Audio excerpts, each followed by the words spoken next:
think it's great that you've pretty much offended everyone who's worked on this film right now. Really, the actors. I think it's awesome. I said to Dan, the first assistant director, so I have to actually get into the tub and you don't have a stuntman for this?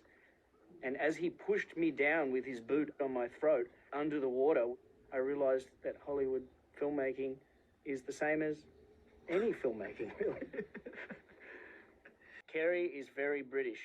He's so British, if you were to slap him in the face, he would say, I'm sorry, I'm going to have to ask you not to do that again. Not only did it hurt, but it was very impolite. And, you know we love you, Kerry. Gary's going to love that when he hears this. Gaffer had and to his pick gaffer up. to take over. Of course.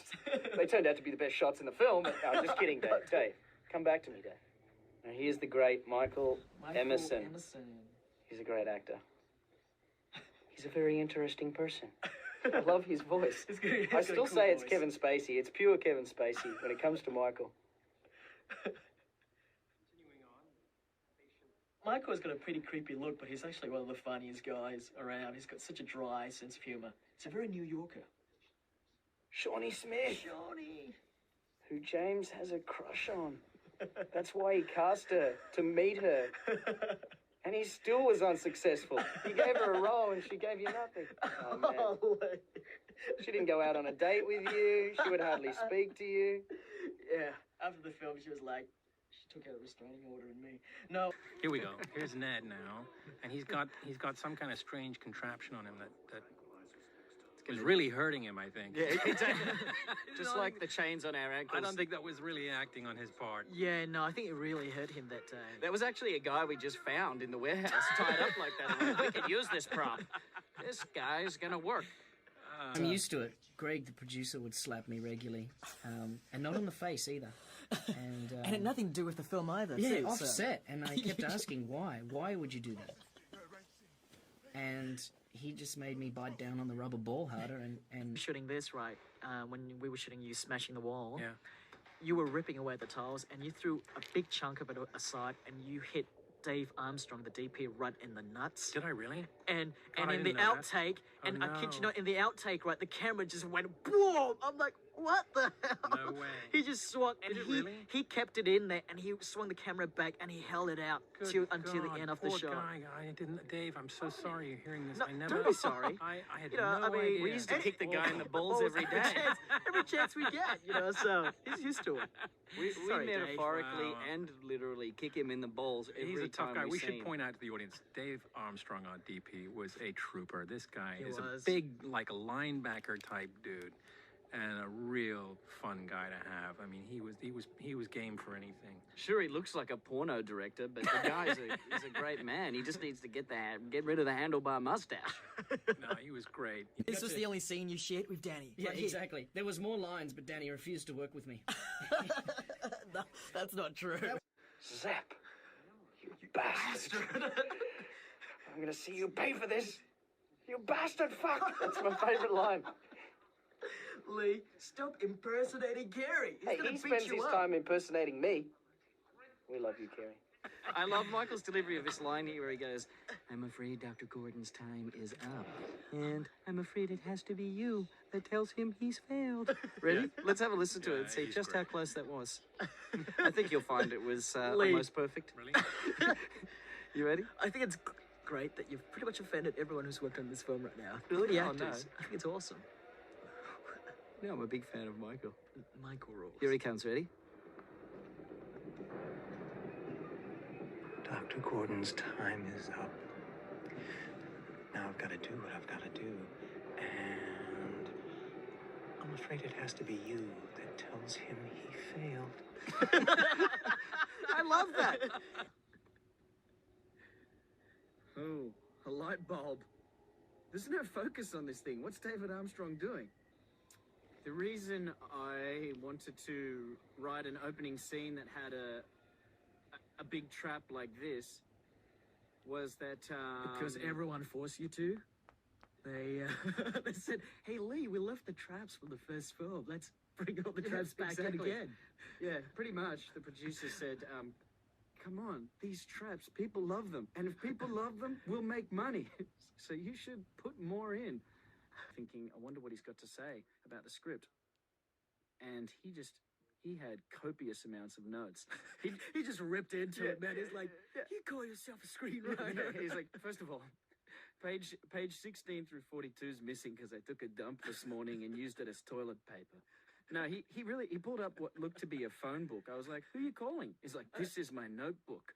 And started flipping through it page by page. It got to the point where he was criticizing. He's like, what the hell is this? A semicolon? Should have used the dash there.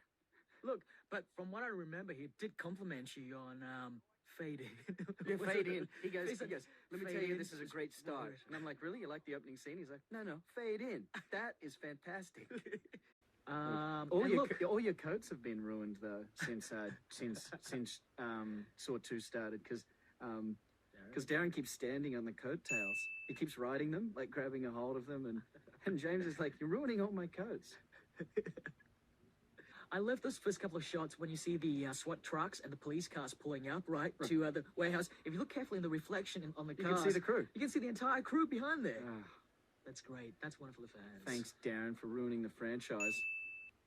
No, I don't know where Darren was during this scene. I think he was at the craft service table. Wasn't actually directing. We love Darren. He's good. I always tell him he's the Jeanette Swazak of the horror film industry. He's the guy who directed Jaws 2. So you have Spielberg directing Jaws. And was that how you pronounce his name, the Jaws 2 director? I don't know, but Jeanette Swazak? if you speak to Darren, Darren would describe the Saw film as Alien and then Aliens, right. And Leonardo would be, yeah, right. None of our films are that good, please. For that to Don't happen, embarrass Saw us. would have to be as good as Alien for a Exactly, start. to begin with. Yeah. I like to think of it more like Piranha and Piranha 2. But Darren's no James Cameron. Let's talk about the film. Let's talk about other films. Let's talk about other good films. Yeah. Oh man, did you see that? The Constant Gardener was The Constant Gardener was extraordinary. it was great. The guy was just constantly gardening. I know. What was that about? That was the best thing about it was how appropriate the title was. The Constant Gardening. Imagine if this film had had some gardening in it. Maybe we would have won an Oscar. Yeah, you're going to make me sick.